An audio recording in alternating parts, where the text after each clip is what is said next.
So interestingly enough, on some projects, you don't need people for the entire duration of the project. So you may need a project manager from the beginning to end, but you may not need a web developer from beginning to end. You may need a web developer for only 2 weeks out of a 10-week project. And knowing that difference matters because it affects pay, it affects materials, it affects equipment, it affects a lot of things. So you need to know these specific details within your calendar. Then we have the resource acquisition strategy. So these are your plans for hiring, contracting, or procuring the necessary resources, including cost estimates and approval processes. So when you look at the word acquisition, it breaks down into the word acquire. And when you acquire something, you get something. We want all these people, but how are we going to get them?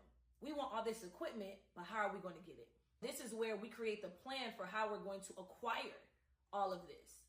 Also, I want to throw out the word procuring. I've said that twice already. It comes from the word procurement, and procurement is part of vendor management. Vendor management is a part of project management. That's a whole video in itself.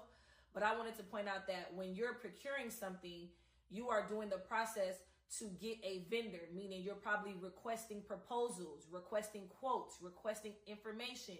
You may have heard RFPs, RFQs, RFIs. That's what that means, and that falls under the procurement process.